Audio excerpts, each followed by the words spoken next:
Togo, un ami des Sahéliens ou un adversaire économique du Bénin? Vous avez comme moi suivi l'interview du ministre togolais des Affaires étrangères Robert Doucet qui a exprimé le soutien de son pays qui n'est plus à cacher à l'idéologie de l'AES, c'est-à-dire la souveraineté nationale d'abord.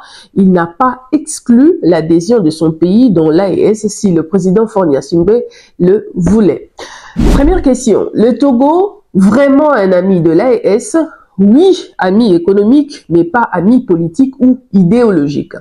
Depuis les événements de coup d'État dans le Sahel accompagnés des sanctions de la CEDEAO, le Togo s'est comporté en marge des décisions des pays de la CEDEAO, au départ de manière taiseuse, sûrement à cause de l'incertitude de la longévité de ces régimes militaires face à la pression de gros calibre de pays membres de la CEDEAO. Le Togo avait vu dans les sanctions de la CEDEAO une opportunité économique, notamment pour son port de Lomé. Le port de Cotonou, qui était indispensable au Niger, est devenu qu'une alternative pour gagner la confiance des populations de pays de l'AES méfiantes des dirigeants de la sous-région. Le Togo a procédé ainsi. Le président Faure Gnassingbé devrait s'effacer et son ministre des Affaires étrangères multiplier des sorties en chantant la souveraineté africaine. Souvenez-vous de son discours souverainiste à l'Assemblée générale des Nations Unies en 2023. Il faut dire qu'aujourd'hui, les politiques africains ont compris que pour se faire aimer de la jeunesse africaine, il suffit de répéter les discours des dirigeants militaires sahéliens. Mais vous constaterez que le président Gnassingbé lui-même ne tiendra jamais ses discours. Son attitude restera celle d'une bonne élève de la France-Afrique.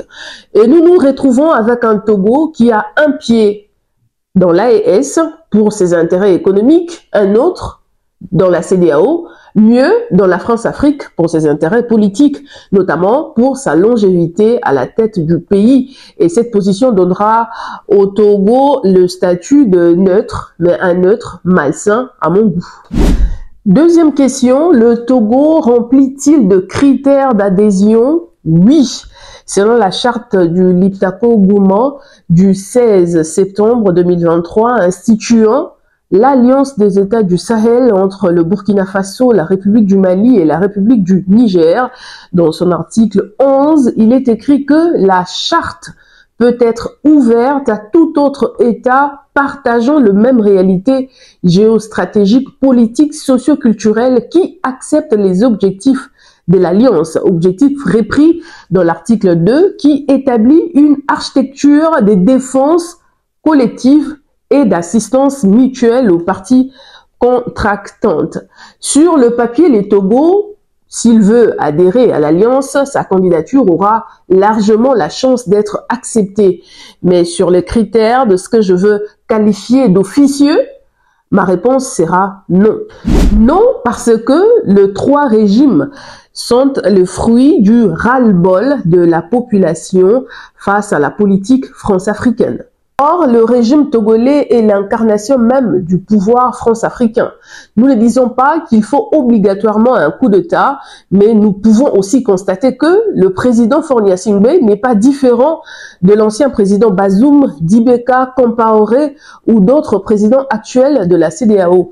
Leurs caractéristiques communes, organiser des élections, oui, parce qu'ils se disent démocrates, mais avant ces semblants d'élections, ils changent des constitutions à tout va pour gagner ces scrutins avec 99,9% de voix. Mais surtout, leurs pouvoirs sont dirigés depuis Paris. La troisième question vous est destinée. Vous vous rappelez de la sortie de la Guinée des Mamadi après l'annonce de la CEDEAO d'attaquer le Niger pour rétablir Bazoum au pouvoir? Le plus averti d'entre nous avait prédit que Mamadi faisait de la comédie, soit pour donner du crédit à son coup de force, soit pour devenir le top de ces trois régimes militaires, des avertissements qualifiés d'insensés à cette époque-là. Mais aujourd'hui, nous donnons raison à leur auteur. Alors, voici ma question. Et si la stratégie d'infiltration a changé? À vous de me répondre. La dernière question s'adresse au ministre Robert Doucet qui nous a suggéré de demander aux Togolais s'ils voulaient adhérer à l'AES.